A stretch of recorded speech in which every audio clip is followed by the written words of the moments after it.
Next, though, Singapore has laid out a new economic strategy for a post-COVID-19 world.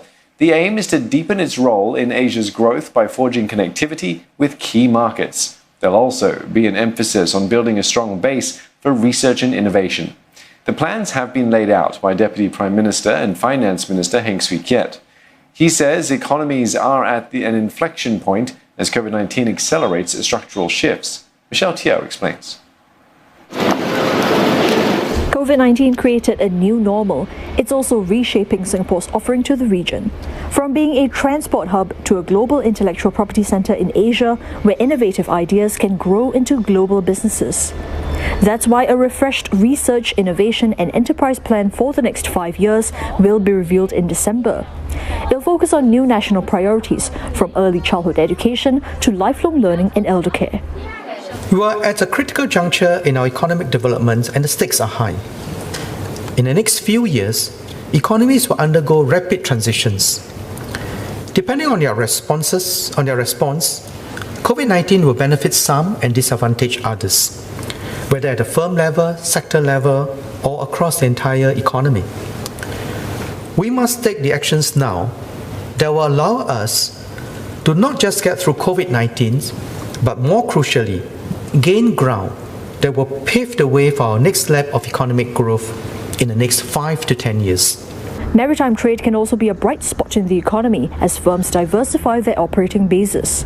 With some berths in the Tuas port expected to be operational by next year, Mr. Heng said Singapore must improve its transshipment capabilities and anchor key shipping routes.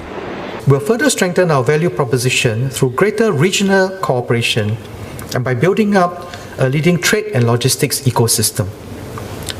Southeast Asia can benefit from the greater premium on supply chain resilience through regional cooperation. To support our ambitions, we'll significantly strengthen our entire trade and logistics ecosystem, deepening capabilities in our ports, airports, and beyond. We'll enhance our infrastructure for Singapore to handle larger flows of food, pharmaceutical, electronics, and e-commerce. Singapore also wants to enhance its digital capabilities to open up new markets and opportunities.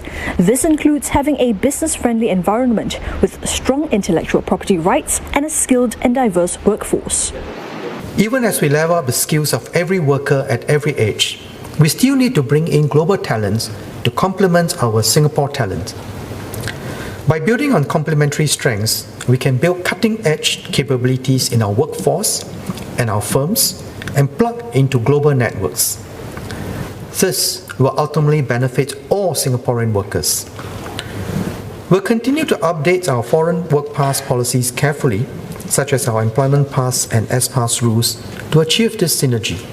The country is also tapping into new opportunities in the green economy by positioning itself as a centre for sustainable finance, services and technologies.